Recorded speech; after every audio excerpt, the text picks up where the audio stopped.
안녕하십니까, 쌤 무기입니다.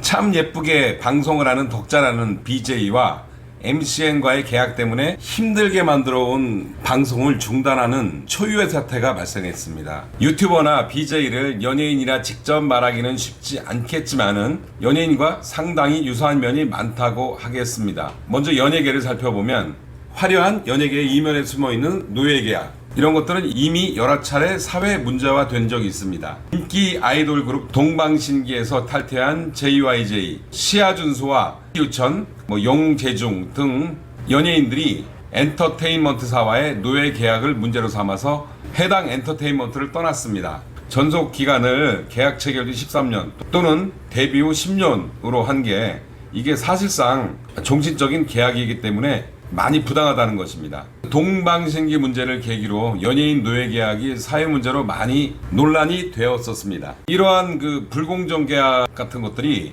이제는 유튜버와 BJ와도 분명히 상관이 있는 일이 됐습니다. 저는 과거 로펌에서 20년 이상 근무했고 법률사무교육원에서 교수도 하고 서울서재 대학에서 민법 강의도 한 일이 있어서 혹시 덕자 씨에게 도움이 될까 싶어서 댓글로 혹시 도움이 필요하다면 작은 힘이지만 조언을 드리겠다는 의사를 표시한 적도 있습니다. 근데 아직 연락은 못 받았습니다.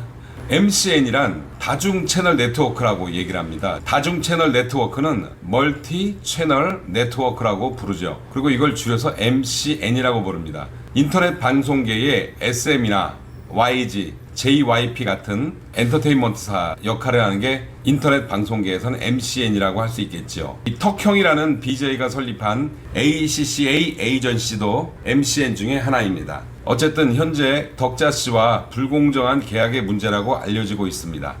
특히 연예인 지망생 같은 초보들이나 또한 유튜브로서 장비나 광고에 도움이 필요한 초보 유튜버들의 경우 너무 장기 계약이거나 노예 계약 같은 것이 많이 남아있고 비용 부분도 애매한 게 많이 남아있습니다. 그래서 2012년도에 공정거래위원회가 문제 해결을 위해서 우월한 지위에 있는 매니지먼트 회사와 연예인 사이에 모범 거래 기준을 마련했습니다. 이 모범 거래 기준은 연예 매니지먼트사가 소속 연예인들에게 일방적으로 활동을 중단을 강요하거나 직업 선택의 자유를 제한하거나 홍보 활동 출연을 강제하는 양아치 행위를 금지하고 있습니다. 또한 수입이나 비용을 연예인별로 관리하고 소속 연예인이 요구할 경우에 회계장부 공개 등을 의무화시켰습니다. 구체적인 내용을 보면은 회계장부 내역과 입출금의 내역을 제공한다. 연예인의 요구가 있으면은 매니지먼트사는 7일 이내에 회계장부 내역과 입출금 내역을 제공해야 합니다. 다음 수입 정산 문제인데 연예인의 수입이 발생하는 경우 수입 발생일로부터 45일 이내에 정산하여 제공해야 합니다. 과거 이 연예기획사에서 수입을 수령해 놓고서도 주질 않아가지고 본인들이 다른 비용으로 사용하다가 결국 연예인에게 돈을 주지 못하는 경우가 많았었습니다. 상당히 양아치 같은 일이죠. 근데 비일비재했었습니다. 이런 것들을 제한했습니다. 그리고 제작업을 겸하는 엔터테인먼트사의 준수사항이 있습니다. 매니지먼트사가 방송 제작까지 겸하는 경우인데 상당히 인터넷 방송계의 MCN에서 발생하는 일들과 많이 비슷합니다. 준수사항을 보면은 첫째, 매니지먼트사는 연예인에게 제작업 겸업 사실을 사전에 고지를 해야 됩니다. 그리고 두 번째, 연예 매니지먼트사는 소속 연예인의 이해와 상충되는 행위를 해서는 안 됩니다. 이 상충되는 행위는 예를 들어서 제작사의 경비 절감을 위해 가지고 소속 연예인의 출연료를 부당하게 낮게 책정하는 행위, 또한 자기 회사와 관련 있는 제작사 이외에는 출연을 못하게 하는 행위, 상당히 양아치 행위죠. 이런 거 못하게 준수사항으로 규정을 해놨습니다. 그리고 세 번째, 연예 매니지먼트사는 소속 연예인이 겸업 제작사에 출연 동의를 하지 않았다는 이유로 그 연예인에게 불이익을 주어서는 안 됩니다.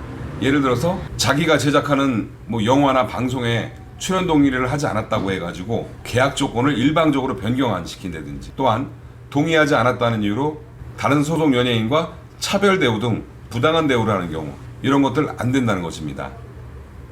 또한 위법한 계약 조항 또는 행위 사실을 금지하는 것이 있습니다.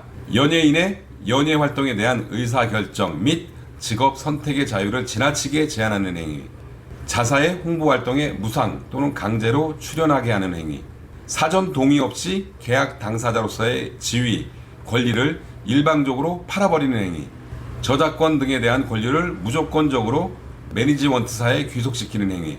그런데 문제는 이 준수사항은 일단은 법적인 강제력은 없습니다. 하지만은 뭐 재판을 할 때나 행정 지도를 할 때 여러 가지 기준으로 쓰이겠죠. 자, 어쨌든 이 준수사항으로 인해서 연예인 매니지먼트 산업의 불공정한 계약 관행, 과도한 인권 침해 등을 예방하여 모범적인 거래 관행을 유도하는 계기가 될 수 있을 것으로 기대를 합니다.